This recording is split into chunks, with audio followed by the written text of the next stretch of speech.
Je trouve que c'est une question assez difficile.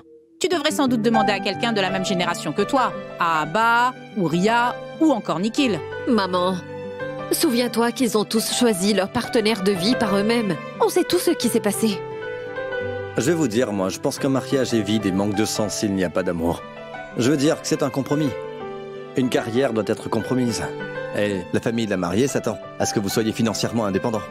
En plus de ça, il y a la pression des enfants, juste pour avoir la sécurité dans le mariage. Et après qu'on ait eu des enfants, c'est terminé. Quoi? Ah, je suis désolé, je ne voulais pas vous offenser, mais je disais juste que tout ça demande beaucoup de compromis et forcément la relation finit par en pâtir. Et les mariages d'amour, c'est tellement plus flexible. C'est facile. Personne ne fait de compromis pour l'autre. Je veux dire, chacun travaille pour faire son bonheur propre à soi. Oui, c'est évident. Parce que les deux partenaires ne se soucient pas du bonheur l'un de l'autre. De nos jours, l'amour est devenu comme un produit bon marché.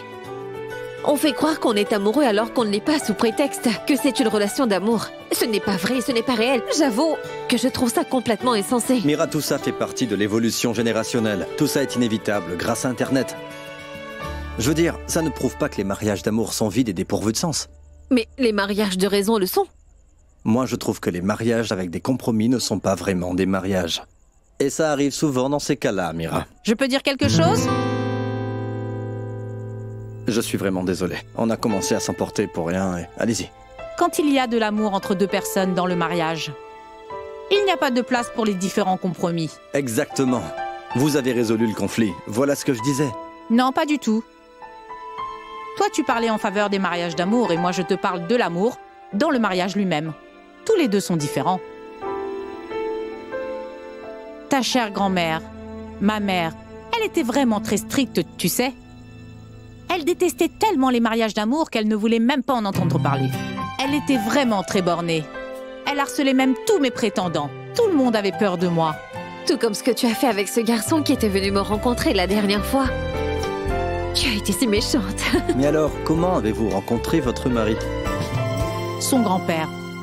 Je veux dire, mon père à moi, mon papa. Il est venu m'expliquer. Il a dit, tu vois Souda, celui-ci est le dernier. Tu vas devoir l'épouser, seulement si tu es d'accord. J'ai pensé que je le verrais une fois, puis je lui refuserai. Mais alors, est-ce que tu as accepté ou pas? Je n'ai pas accepté. J'ai catégoriquement refusé de l'épouser et j'ai dit, cet homme est bien élevé. Quel est le terme déjà pour désigner ces jeunes Indiens nobles et fortunés? L'homme moderne. Ah, j'ai dit, hors de question que j'épouse cet homme moderne. Et comment est-ce que grand-père a fait pour te convaincre? Il n'a pas pu le faire. J'ai même fait une grève de la faim. J'étais ferme dans mes décisions. Tu as fait une grève de la faim? N'importe quoi. Quoi? N'en ai-je pas fait une quand tu es partie à Mumbai? Tu oublies un peu trop vite, ma fille. Comment ça? Vous avez fait une grève de la faim? Oui. Je n'allais pas laisser ma fille aller dans une ville qu'elle ne connaît pas. S'il lui arrivait quelque chose... Oui, c'est vrai, vous avez raison. Mira, si ta mère était aussi insistante sur ce voyage à Mumbai, alors tu n'aurais jamais dû y aller. Tu aurais pu éviter tellement de problèmes aujourd'hui. Comment ça, des problèmes?